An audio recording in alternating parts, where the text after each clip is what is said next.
Hi குட்டீஸ், welcome to rainbow kids world. இன்னைக்கு நம்ம அணிலும் காகமும் குட் ஃப்ரெண்ட்ஸான கதை பார்க்கலாம். ஓகே, ஒரு பசுமையான காட்டில் சிக்குங்கிற ஒரு அணில் வாழ்ந்திருந்தது. அது எப்பயும் சுறுசுறுப்பாகவும் தனக்கு வேண்டிய உணவை தானே சேகரித்து வச்சுக்கிற நல்ல குட் ஹேபிட்டாக இருந்தது அதுக்கு. அதே காட்டில் ஒரு மரத்தில் ஒரு காகமும் வாழ்ந்திருந்தது. அது சிக்கு சேகரிக்கிற பருப்புகளை உணவுகளை எல்லாம் திருட நினச்சிது. அது ஒரு நாள் சிக்கு பருப்புகளை எல்லாம் சேகரிக்கும் போது அது அதுகிட்டிருந்து தட்டி பறிச்சுட்டு போயிடுச்சு. இதை பார்த்து கவலைப்பட்ட சிக்கு ஒரு யோசனை பண்ணுச்சு. அடுத்த நாள் காகம் பருப்பை எடுக்க வரும்போது அந்த பருப்புல எல்லாம் நிறைய தேனை தடவி வச்சிருச்சு.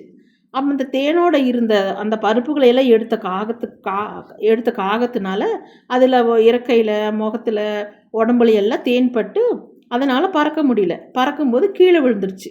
இதை பார்த்து மற்ற மிருகங்கள்லாம் சிரித்தாங்க.